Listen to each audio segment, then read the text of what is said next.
I've been working with couples for 15 years in couples counseling. And the one thing that I see couples do time and time again is they want their partner to mind read what their needs are. Now, number one, your needs are not obvious to your partner. Just want to get that out of the way. They can't mind read. They don't have those secret superpowers. And number two, it may not be intuitive what your needs are because they have a different personality. They have a different upbringing. Their needs are different than your needs. I use my needs as a map to try to figure out other people. And sometimes that works. Often that fails because people aren't wired the same way I'm wired. And so that puts a responsibility on me to figure other people out.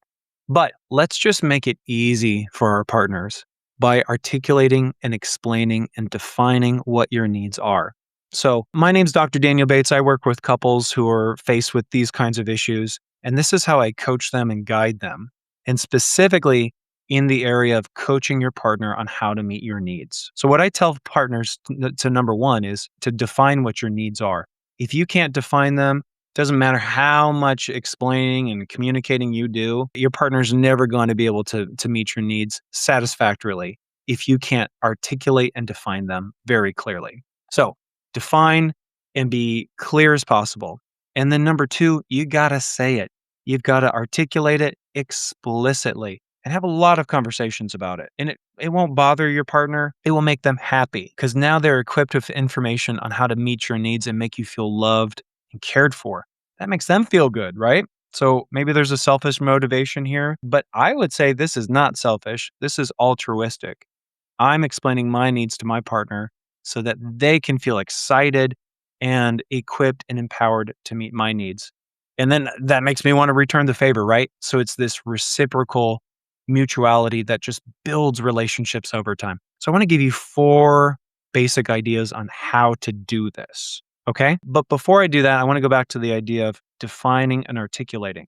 So I want you to think in 7 areas. I know I just threw out a lot of numbers right there, but I want you to think about what does emotional support look like for you? So be able to maybe define that and give examples and be able to explain it. How does your partner meet your needs when it comes to touch and affection, to intimacy and sex, to problem solving and collaboration, with friendship and fun, and then with shared responsibilities like, child rearing, money, domestic division of labor, those kinds of things. Be able to define what your needs are in each of those areas and then have a conversation. Don't wait for your partner to mind read and pick up the little breadcrumbs of what you get annoyed with or what makes you smile. Let's just cut to the chase and be adults here and define it and articulate what your needs are in those areas. Okay, so here's my number one, clarity. Now, you may say what your needs are in your language and in your world, but you kind of have to build a bridge into your partner's world, okay? So be able to use their language, use their references, speak to what makes sense to them, and so that you can build that bridge over there, and then they can follow you back over to the bridge to your brain, to your world, to your needs. So that requires a conversation. They might have questions. They might be confused. They might have a misunderstanding. They may even try it. They'll say, yeah, I can do that. I'll try it. And then they'll get it wrong. That's okay. Don't take that personally. Don't get upset. Just say, this is an opportunity for me to bring clarity. So now I will clarify, add more information, clear up some of the misunderstandings, and clarify. So I'm just removing more barriers out of the way of the bridge so my partner can keep coming back over the bridge to me. Number 2, provide constructive feedback on what your partner is doing and how they could have done better. But make sure you tell them what they did right before you tell them what they did wrong. I think we're very quick to point out what didn't work and why. That's okay. That's good information. If you're being constructive and doing this in earnest and a good faith effort to give them information that will help them better meet your needs, that's fine. But first and foremost, tell them what they did right. Even if their intention was in the right place, but their behavior was way off, okay? Hey, I appreciate your heart. I appreciate your good intentions, you trying, but here's how maybe you could have done things a little bit better. Here's one thing to consider next time you try. Okay, so that's number 1, clarity. Number 2, provide constructive feedback.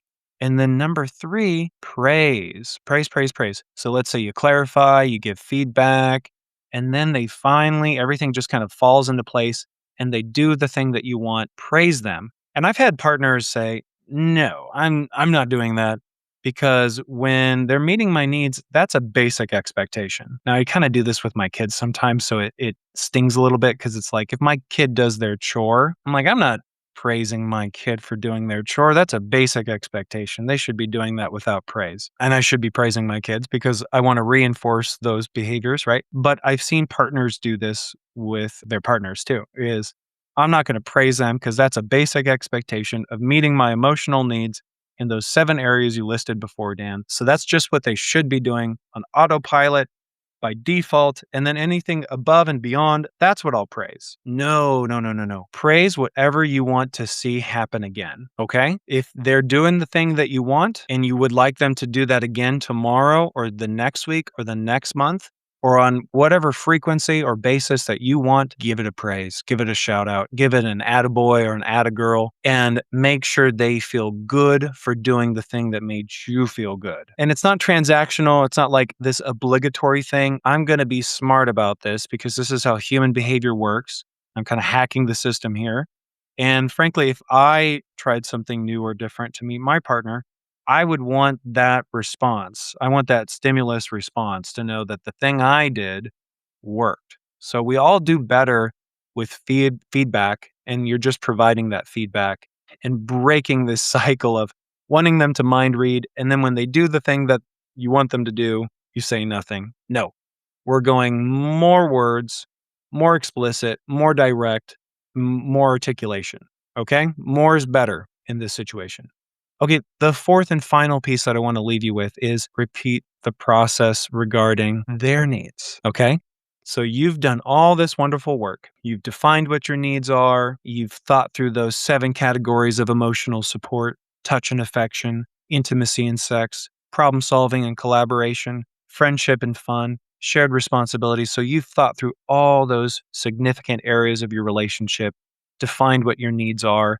You've clarified them. You've explained them. You've had conversations. You've given examples. When they tried, you gave feedback to build them up that was constructive. And when it didn't work, you gave them some tips on how they could try better next time, not just smack them and slam them down. And then you praise them when they hit the target, right? So then repeat the process with them. You're going to ask them what their needs are and can they define them and does it make sense to you? And so make this a fun, shared, reciprocal activity that you do between each other. And I promise you, this is the best and only way to avoid the mind reading trap, because the mind reading trap is a killer. It just doesn't work. There's nothing about it that makes any sense, right? That I'm just going to sit here and think you should just know what I want and need just because I'm sitting here looking at you, sending the thoughts that way. Doesn't work. All right. Now, if you have been guilty of the mind reading trap, and I've already owned up to my guilt in it, please comment or share, or more importantly, share your way of navigating around the mind reading trap. Maybe you found a better alternative than my idea of coaching your partner on how to better meet your needs. Maybe you've got something from this video. I hope you did. Or maybe you've got some ideas that I haven't considered. I would love to hear your thoughts on that because I think folks have shared a lot of great ideas and tips and tricks in the comment section, and I'm having a great time having those discussions. And maybe, you comment something and it inspires me and I'll do a video on your comment. But yeah, go ahead and like, share, subscribe, all that stuff, because I want to hear your thoughts. All right. Thanks for watching.